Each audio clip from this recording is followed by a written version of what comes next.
Əhval ruhiyyəmin çox yaxşı olan bir vaxtında bir nəfər təkrarımız bir ifadə yazdı. Mən də ona cavab yazdım ki, bəs insan heç olmasa salam verər. Dedi, peyğəmbərlərin səfir olduğunu iddia edən bir adama salam vermək belə şərəfsizlikdir. Mən dedim ki, bəs sizin bu dedikləriniz nə dərəcədə doğrudur ki, Allah Quranda misallar çəkdi. Muhammed peyğəmbərə Muhammed surəsinin məsələn 19-cu ayəsində belə öz günahlarına görə bağışlanma istəməyini söylüyor. Sonra Musa peyğəmbərin adam öldürməyindən, cinayətindən bəhs edir. Nuh peyğəmbərin oğlu ilə bağlı yanlış dua etməsindən bəhs edir. Süleyman peyğəmbərdən, Davud peyğəmbərlə bağlı onların yanlışından bəhs edir. Bunları qeyd edəndən sonra adam 2 həftə sonra geri dönüş elədi. Dedi ki, bəs mən sizdən mənim halallıq istəyirəm. Çünki dediklərimin səhv olduğunu bildim. Siz deyəndən sonra bunların hamısını bir-bir araşdırmağa başladım. Baxdım ki, həqiqətən biz Qurandan uzaq imişik. Quranda bütün bu dedikləriniz var imiş. Bunu özünüzdən demirsinizmiş.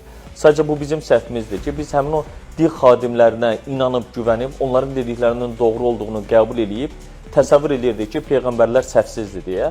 Və bunların Quranda olduğunu görəndən sonra biz Qurandan uzaq olduğumuza görə sizin haqqınızda bunu düşünmüşük.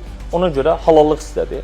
Mən də təbii ki, dedim ki, tək sizə yox, başqa bu cür düşünən insanların hər birinə haqqımı halal eləyirəm. Çünki mənim missiyam kimləsə düşmənçilik eləmək, kiməsə nifrət gətirmək deyil. Əksinə, mövcud olan Qurana insanları səsləməkdir, ona dəvət eləməkdir. Bunu eləyərkən də təbii ki, əlimizdən gəldiyi qədər, bildiyimiz qədər, başa düşdüyümüzü insanlarla bölüşməkdən, paylaşmaqdan ibarətdir.